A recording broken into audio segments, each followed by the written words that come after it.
ये जो क्वेश्चन है ये क्लास 10 की मैथ्स की एनसीईआरटी बुक चैप्टर का नाम है हाइट एंड डिस्टेंस। उसी से रिलेटेड ये क्वेश्चन है। ये क्वेश्चन मैंने उस और सैंपल पेपर से लिया। देखिए क्वेश्चन क्या बोल रहा है। The angle of elevation of an aeroplane from a point on the ground is 60 degree. यहाँ पे क्या बोल रहा है कि एंगल ऑफ एलिवेशन बनना है, किससे बना, ग्राउंड से एरोप्लेन तक। ठीक है, आप जानते होंगे कि एंगल ऑफ एलिवेशन जो होता है वो नीचे से ऊपर बनता है, यानी कि ग्राउंड से ऊपर एरोप्लेन जो उड़ रहा है, ग्राउंड से एरोप्लेन तक का जो एंगल ऑफ एलिवेशन बनना है वो 60 डिग्री बनना है। ठीक है, after a flight of 30 second the angle of elevation becomes 30 degree. अब क्या बोल रहा है कि एरोप्लेन एंगल ऑफ एलिवेशन जो बना है ग्राउंड से एरोप्लेन तक, अब वहां से क्या बोल रहा है कि एरोप्लेन जो है 30 सेकेंड के लिए फ्लाइट कर रहा है, तो 30 सेकेंड के बाद जो एंगल ऑफ एलिवेशन बनना है वो 30 डिग्री बनना है। अब क्या बोल रहा है, if the aeroplane is flying at a constant height of 3000√3 metre. अब बोल रहा है कि जो एरोप्लेन जो 30 सेकंड जो फ्लाई किया है ना, तो वो उस केस में ये बोल रहा है इस क्वेश्चन में कि जो फ्लाई कर रहा है वो बिल्कुल कांस्टेंट हाइट में वो फ्लाई कर रहा है। तब उस यहाँ पर हमें क्या फाइंड करना है कि 30 सेकंड में जो एरोप्लेन फ्लाइट किया है, तो उस 30 सेकंड में एरोप्लेन की स्पीड क्या है, हमें ये फाइंड करना है। क्योंकि एरोप्लेन आपको फ्लाई कर रहा है तो कुछ तो स्पीड होगी ना उसकी, तो हमें यहाँ पर एरोप्लेन की स्पीड फाइंड करनी है। तो हमें यहाँ पे स्पीड फाइंड करना है, तो हम यहाँ पर लेट यही मानेंगे कि let the speed of the aeroplane be. देखिए यहाँ पे हमें स्पीड ही पता करनी है, तो हम यहाँ पे एक वेरिएबल लेंगे x। ठीक है, और स्पीड का फॉर्मूला क्या होता है, स्पीड होता है speed equal to distance upon time. यही होता है मेन फॉर्मूला, आपने 9th में पढ़ा होगा, speed equal to distance upon time. यहाँ आप देख सकते हैं डिस्टेंस यानी कि मीटर में है, और टाइम देखिए यहाँ पर क्या बोला 30, देखिए 30 सेकेंड्स। तो यानी कि डिस्टेंस मीटर में है और टाइम सेकंड में है, यानी कि यहाँ पर जो स्पीड की यूनिट बनेगी वो क्या बनेगी, मीटर पर सेकेंड। ठीक है, क्योंकि स्पीड हम निकालना है तो स्पीड की यूनिट क्या होगी यहाँ पर, क्योंकि डिस्टेंस मीटर में क्वेश्चन में भी देखिए ये मीटर है और यहाँ पर सेकंड लिखा हुआ है, तो यहाँ पर जो यूनिट बनेगा वो मीटर पर सेकंड बनेगा। और अगर यहाँ पर किलोमीटर होता और यहाँ पर आवर होता तो किलोमीटर पर आवर बनता। तो यहाँ पर जो हमारा यूनिट बनेगा स्पीड का वो बनेगा x मीटर पर सेकेंड। अब हम यहाँ पर क्या करते हैं, डायग्राम बनाते हैं। ठीक है, तो सबसे पहले हम यहाँ पे ग्राउंड बना लेते हैं। ये रहा हमारा ग्राउंड, ये ग्राउंड है हमारा। ठीक है, एंगल ऑफ एलिवेशन ऑफ ये ग्राउंड है हमारा, तो एंगल ऑफ एलिवेशन किस में बनना है, ग्राउंड से एरोप्लेन। तो मान लीजिए एरोप्लेन हमारा यहाँ पर है। ठीक है, ये हमारा मान लीजिए कि ये हमारा एरोप्लेन है। ठीक है, ये एरोप्लेन है, तो ये ग्राउंड है हमारा। ठीक है, तो एंगल ऑफ एलिवेशन नीचे से ऊपर बनता है, तो ये रहा हमारा, ये हमारा एरोप्लेन है, ये इस पॉइंट पर है। ठीक है, तो ये जो एंगल ऑफ एलिवेशन बनना है वो कितना बनना है, आप देख सकते हैं 60 डिग्री। तो यहाँ पे मैं 60 डिग्री यहाँ पर लिख देती हूँ। ठीक है, अब देखिए क्या बोल रहा है क्वेश्चन में, after a flight of 30 second. अब देखिए 30 सेकेंड, अब ये एरोप्लेन है यहाँ से इस पॉइंट से 30 सेकेंड एरोप्लेन जो है आपका फ्लाइट कर रहा है, उड़ रहा है। ठीक है, ये देखिए 30 सेकेंड, ये रहा हमारा, ये 30 सेकेंड, ये मैं इसको पॉइंट ए मान लेती हूँ, इसको मैं बी मान लेती हूँ, और ये इसको मैं सी मान लेती हूँ। मतलब कि ये जो 30 सेकेंड बोला ना, after a flight of 30 second ये ए से सी तक ये एरोप्लेन जो है 30 सेकेंड के लिए उड़ रहा है। ठीक है, 30 सेकेंड लगे हैं इसको यहाँ से यहाँ उड़ने में, ए से सी तक। तो एंगल ऑफ एलिवेशन कितना बनना है, बिकम्स 30। अब यहाँ से यहाँ इस पॉइंट ए से सी तक कितना टाइम लगा, 30 सेकेंड क्वेश्चन के हिसाब से। तो 30 सेकेंड के बाद बोला ना after a flight of 30 second, यानी कि 30 सेकेंड बाद, यानी कि 30 सेकेंड बाद यहाँ पहुंचा सी पर। तो अब इस केस में एंगल ऑफ एलिवेशन कितना बनना है, आप देख सकते हैं क्या बोल रहा है वो 30 डिग्री बनना है। तो एंगल ऑफ एलिवेशन ये है, तो ये हमारा बनना है एंगल यहाँ से, ये देखिए एंगल ऑफ एलिवेशन, ये ग्राउंड है ना, यहाँ से ये एंगल ऑफ एलिवेशन जो बनना है वो ये बनना है। तो ये कितना बनना है, आप देख सकते हैं यहाँ पे लिखा हुआ 30, ये देख सकते हैं ना 30, तो यहाँ पर आप 30 लिख दीजिए। ठीक है, 30 यहाँ से यहाँ तक है और 60 ये पूरा है। ठीक है, पूरा है ये, तो ये 30 बन गया। अच्छा, अब यहाँ पे क्या बोल रहा है, if the aeroplane is flying at a constant height. Constant height, देखिए हाइट, कांस्टेंट हाइट का मतलब क्या है, ये देखिए हाइट, यहाँ पर एरोप्लेन का हाइट हम कैसे निकालेंगे, ग्राउंड से ही तो हाइट निकलेगी ना। ग्राउंड से कितनी ऊपर, ग्राउंड से कितना ऊपर है एरोप्लेन, तो हाइट तो हमारी ये होगी।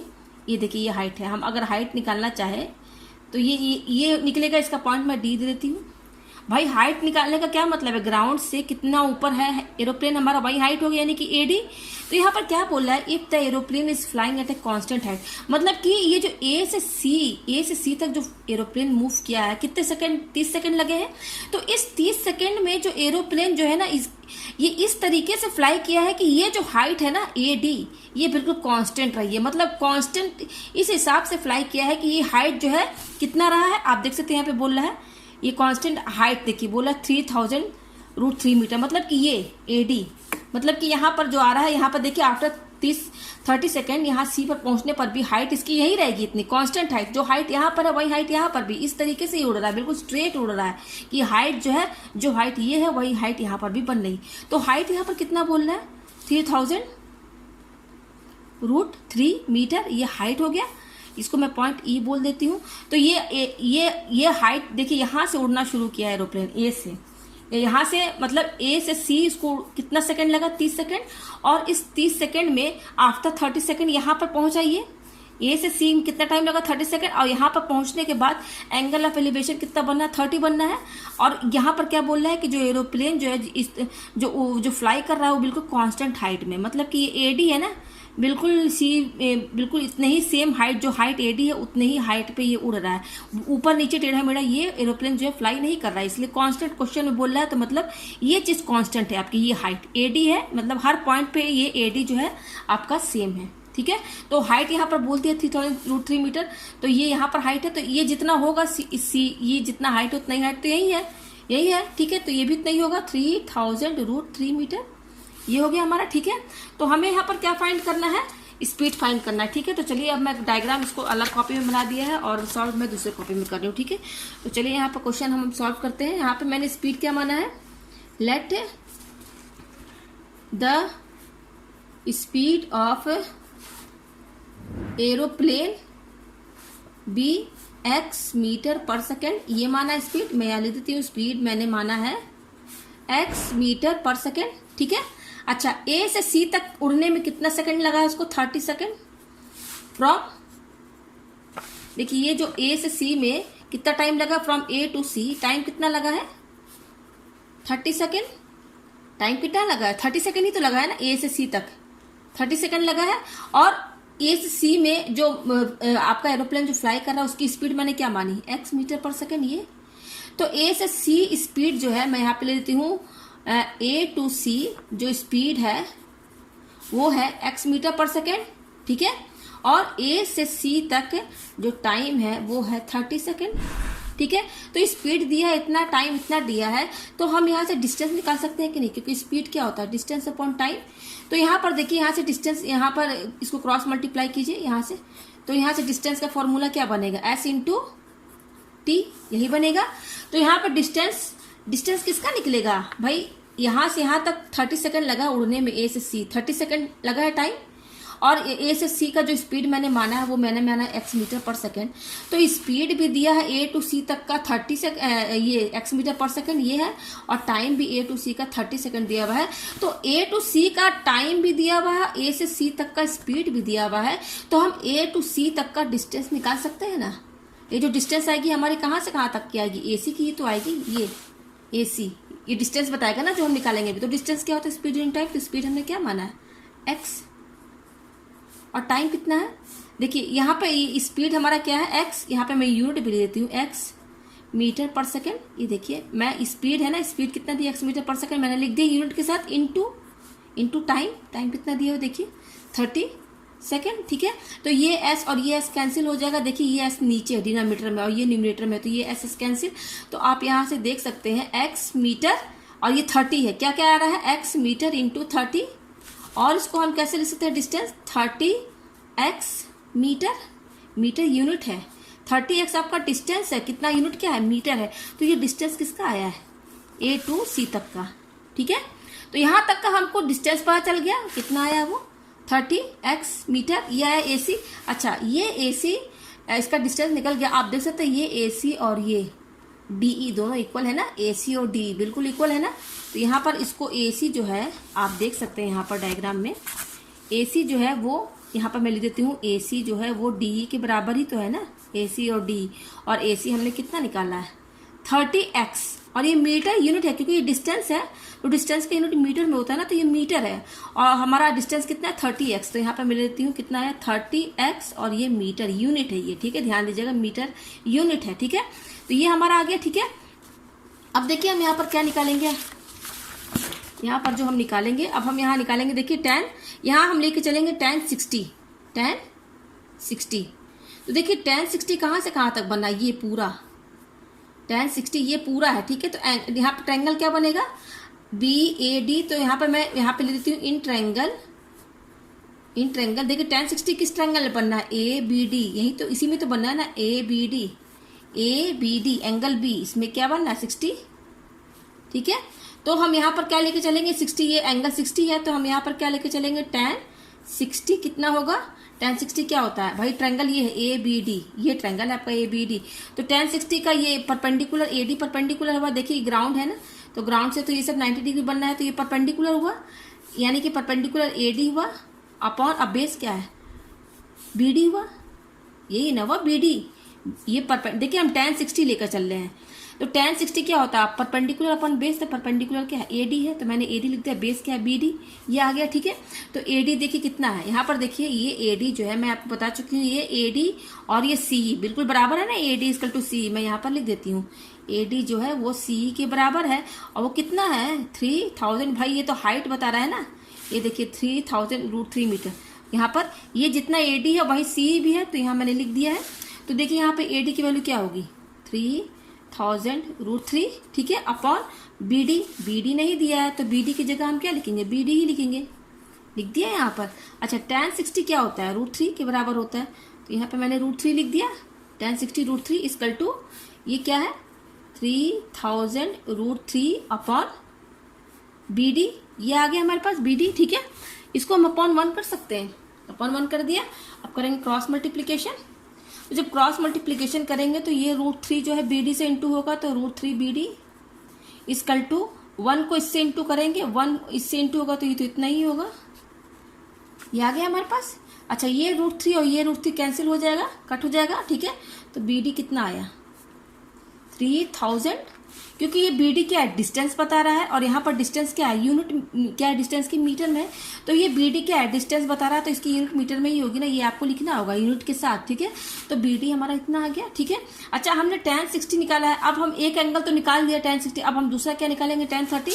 तो देखिए tan 30 कैसे निकालेंगे यहाँ पर, तो tan 30 देखिए यहाँ से यहाँ तक है, तो इस tan 30 में क्या ट्रायंगल बनना है, आप देखिए tan 30 यहाँ से यहाँ ये लाइन और ये लाइन, तो इस ये tan 30 में जो ट्रायंगल बनेगा वो क्या बनेगा BCE, यही बनेगा BCE। देखिए BCE में ही ये 30 आ रहा है, तो ट्रायंगल का नाम लिखिए इन ट्रायंगल BC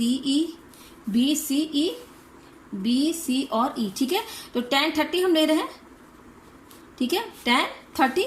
तो देखिए tan 30 देखिए ये इसके बीच में बना है, तो tan 30 के देखिए ये 90 डिग्री है, तो हम बता चुके ग्राउंड से कोई भी चीज रहता है वो हाइट क्या रहता है परपेंडिकुलर ही तो रहता है, तो 90 डिग्री रहेगा।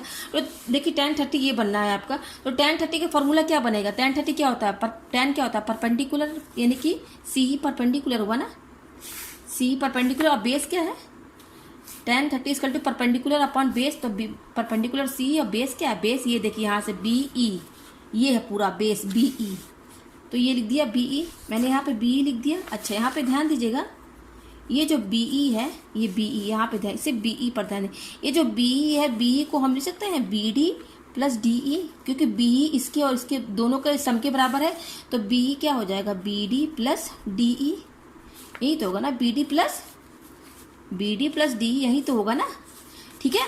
तो अब देखिए यहाँ पर tan 30 की वैल्यू क्या होती है 1/√3, मैंने यहाँ पे लिख दिया इक्वल टू ये क्या है CE, ठीक है।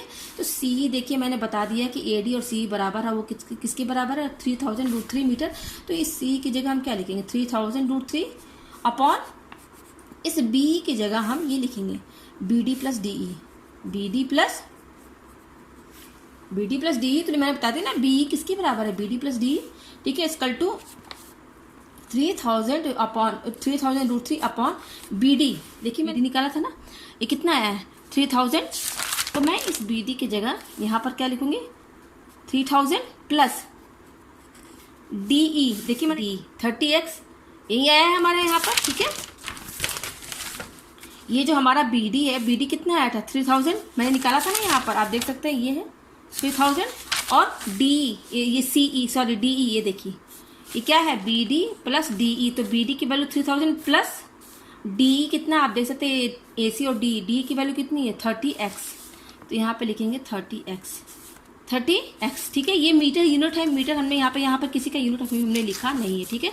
तो हमने यहाँ सारा वैल्यूज लिख दिया, तो कितना आया ये देखिए 1/√3 इक्वल टू ये कितना है 3000√3 अपॉन, और ये क्या है देखिए बी डी की वैल्यू 3000 मैंने बता दिया कहाँ से आया, प्लस डी की वैल्यू ये है 30x जो कि मैंने यहाँ बता दिया, देखिए डी 30x ये आगे लिख दिया मैंने। अब चलिए क्रॉस मल्टीप्लिकेशन करते हैं, ठीक है। तो देखिए ये क्रॉस मल्टीप्लिकेशन 1 से ये टर्म इंटू होगा, तो ये तो इतना ही होगा 3000 प्लस 30x, ठीक है, इक्वल टू ये √3 इससे इंटू होगा, यानी कि √3 इंटू ये √3 इस पूरे से इंटू होगा, तो √3 इंटू 3000√3 यही होगा ना।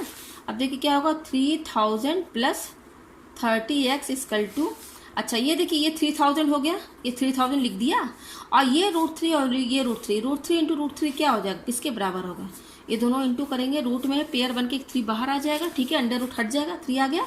अब क्या लिखेंगे हम 3000 प्लस 30x इक्वल टू, इसको इंटू कीजिए तो ये 3 3 9000 हो जाएगा, 1/9000। हमें x की वैल्यू चाहिए, तो ये टर्म यहीं पे रहेगा, ये 3000 हम इधर लेकर आएंगे, तो 30x इक्वल टू 9000 ये यहीं पे रहेगा, ये भी यहीं पे रहेगा, जस्ट इसको उठाकर इधर लेकर आएंगे, जिसका साइन पॉजिटिव है, ये इधर आएगा तो क्या हो जाएगा नेगेटिव, इधर साइड आएगा RHS साइड में, तो ये प्लस इधर आएगा तो नेगेटिव हो जाएगा, इसलिए यहाँ नेगेटिव किया मैंने।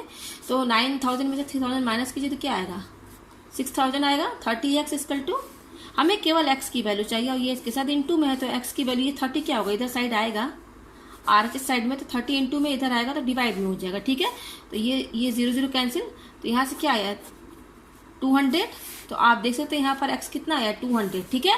और हमें यहाँ पर क्या फाइंड करना था, find the speed of the aeroplane, और मैंने late the speed of the aeroplane मैंने क्या माना था x मीटर पर सेकेंड, मैंने स्पीड क्या माना था एरोप्लेन का x मीटर पर सेकेंड, यानी कि हमें x ही तो फाइंड करनी है ना, स्पीड मैंने x माना है तो स्पीड ही निकालना है, तो x फाइंड करना था, तो देखिए हमारा x आ गया।